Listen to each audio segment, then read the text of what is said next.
کیا تم جانتے ہو تمہارے پاس ایک بہت قیمتی چیز ہے جو بہت کم لوگوں کے پاس ہوتی ہے۔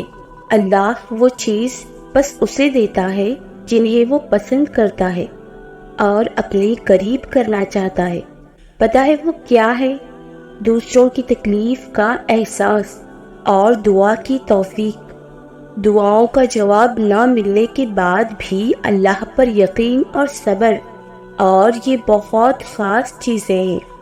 بڑی طاقت رکھی ہے اللہ نے ٹوٹے ہوئے دلوں میں، اور جب ان دلوں کا ایمان بھی اتنا ہی طاقتور ہوتا ہے کہ ان کے دل ریزہ ریزہ ہو کر بھی بکھر کر بھی صرف اللہ سے مانگتے ہیں اور پختہ یقین سے مانگتے ہیں، تو پھر کائنات کی کوئی بھی قوت ان کی دعاؤں کو نہیں ہرا سکتی۔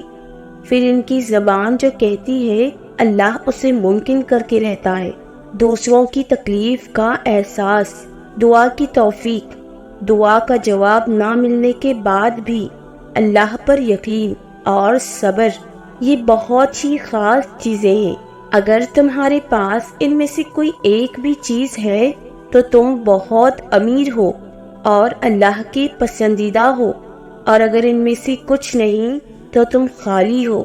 سورہ بقرہ میں اللہ تعالیٰ نے فرمایا ہے، بے شک اللہ توبہ کرنے والوں سے محبت کرتا ہے۔ توبہ اللہ کی طرف عاجزی کے ساتھ پلٹنے کو کہتے ہیں۔ جب انسان گناہوں میں گھرا ہوتا ہے تب توبہ انسان کو ان گناہوں سے نکلنے میں مدد کرتی ہے۔ ہم اللہ سے دور گناہوں کی وجہ سے ہوتے ہیں، لیکن جب انسان توبہ کر لیتا ہے وہ پھر اللہ کے اتنا ہی قریب ہو جاتا ہے جتنا پہلے تھا۔ اور آپ نے یہ بات ہمیشہ یاد رکھنی ہے کہ توبہ کے لیے ہمیشہ گناہوں کا ہونا ضروری نہیں ہوتا۔ ہمارے بہت سارے گناہ ایسے بھی ہوتے ہیں جو ہم روزانہ جانے انجانے میں دہراتے ہیں اور ہمیں ان کی خبر بھی نہیں ہوتی۔ اس لیے توبہ کی تسبیح کبھی نہیں چھوڑنی چاہیے۔ تو جب بھی اللہ سے دوری کا احساس ہو تو توبہ کریں۔ بے شک آپ کا رب بہت بخشنے والا غفور الرحیم ہے، بہت معاف کرنے والا عفو الرحیم ہے۔ آغاز تلخ ہے تو کیا ہوا؟ تمہارے رب نے اختتام تمہارے لیے بہت خوبصورت لکھ رکھا ہے۔ تمہارا مقدر تمہاری زندگی نہیں بناتا، تمہارا توکل تمہاری زندگی بناتا ہے۔ تمہارے پاس اب بھی دعاؤں کا اختیار ہے، تمہاری کہانی اب بھی ختم نہیں ہوئی ہے۔ دعا کی توفیق ہی تمہاری دعا کی قبولیت کی سب سے بڑی دلیل ہے۔ تمہارا صبر گواہ ہے کہ تمہارے لیے کن لکھا جا چکا ہے، اور تمہاری صبر کا صلہ اب تمہیں مل کر رہے گا۔ اور جب تم اپنے رب سے مدد مانگتے ہو تب تم تک ان ذریعوں سے مدد پہنچائی جاتی ہے جن کا تم تصور بھی نہیں کر سکتے۔ تم اللہ کی مصلحتوں کو نہیں جان سکتے، اور دعائیں تو ہوتی ہی ناممکن کو ممکن میں بدلنے کے لیے ہیں۔ تمہاری مانگی ہوئی دعاؤں کے راستے تھوڑے مشکل ہوں گے، کبھی غم اور کبھی پریشانیوں کا بسیرا بھی ہوگا، مگر یقین کرو منزل تمہاری کن ہی ہوگی، تحفہ تمہارا معجزہ ہی ہوگا، اور آنسو تمہارے خوشی کے ہی ہوں گے۔ اللہ رب العزت کے سامنے ایسے گر گرا کر مانگے کہ اللہ پاک تمہارے آنسوؤں کو دیکھ کر فوراً عطا کر دے۔ اور دیکھو جب بندہ بہت پریشان ہو جاتا ہے تو پھر اس کو قرآن پاک میں تسلی دی گئی ہے کہ ان مع العسر یسرا، بے شک مشکل کے ساتھ آسانی ہے۔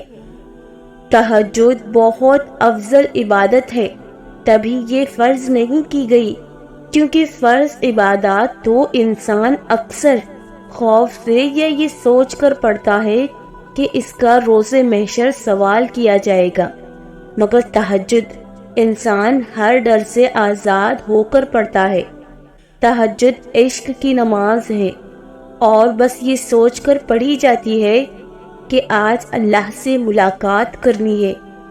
جب سب سو رہے ہوتے ہیں، جب گفتگو کی آواز اور ہچکیاں لیتا ہوا دل کسی کو دکھائی نہیں دے گا، جب دل اللہ کی محبت سے بھر جاتا ہے، تب اللہ انسان کے دل میں اتنی تڑپ پیدا کر دیتا ہے کہ انسان رات کے اندھیرے میں اپنی پرسکون نیند کو چھوڑ کر اللہ سے ملنے آتا ہے۔ اور ذرا سوچو وہ منظر جب تم اللہ سے ملاقات کے لیے اس کے روبرو ہو جاتے ہو اور وہ پہلے سے تمہارے انتظار میں ہو، تو وہ کیا کیفیت ہوگی۔ سارا جہاں محبت کے رنگوں میں ڈھل جائے گا اور ہر چیز معجزہ لگے گی، اور اللہ کی محبت سے دل یوں بھرپور ہوگا کہ جیسے سکون سے ابھی جان نکل جائے گی۔ تبھی تو سب سے لاڈلی عبادت ہے تہجد، اور اس عبادت تک پہنچنے والا اللہ کا سب سے لاڈلا بندہ ہے۔ اور بتاؤ پھر جب لاڈلا فرمائش کرتا ہے تو کیا اس کی فرمائش کو رد کرنے کی کوئی گنجائش باقی رہتی ہے؟ تہجد کو آتے ہیں سارے ہنر اللہ کو منانے کے۔ قرآن پاک تو جگہ جگہ تسلی دے رہا ہے کہ نا امید نہ ہو، کمزور نہ پڑو، اور یقین رکھو کہ تمہارا رب تمہارے ساتھ ہے، دیکھنا وہ بہت جلد سب ٹھیک کر دے گا۔ اور یقین جانو عنقریب تمہارا پروردگار تمہیں اتنا دے گا کہ تم خوش ہو جاؤ گے۔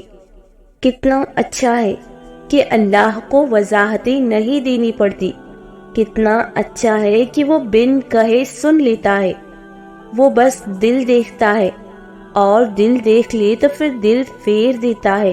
کسی ہمدرد کا کندھا میسر آنے سے کتنا بہتر ہے اس امید کا ہونا کہ اللہ ہے، اس یقین کا ہونا کہ میرا اللہ میرے ساتھ ہے، اس اطمینان کا ہونا کہ میرا اللہ مجھے گرنے نہیں دے گا۔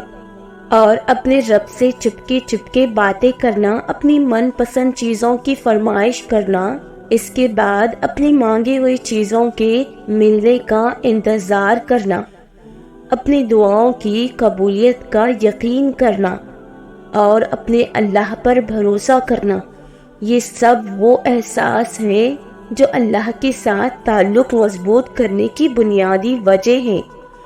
ایک ایسا احساس جس کا کوئی ناول بدل نہیں۔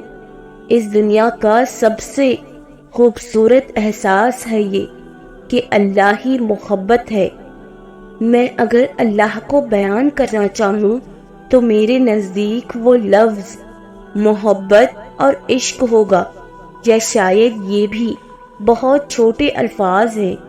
بعض دفعہ انسان کو ایسا لگتا ہے کہ اگر اس پر اس طرح کا وقت آیا تو شاید وہ برداشت نہیں کر سکے گا، شاید وہ مر جائے گا، مگر پتہ ہے انسان پر پھر جب وہ وقت آ جاتا ہے نا تو انسان برداشت بھی کر لیتا ہے، صبر بھی کر لیتا ہے، اور جیسے سوچتا تھا کہ مر جائے گا مگر وہ نہیں مرتا، کیونکہ اللہ پاک کسی بھی انسان پر اس کی طاقت سے زیادہ بوجھ نہیں ڈالتا۔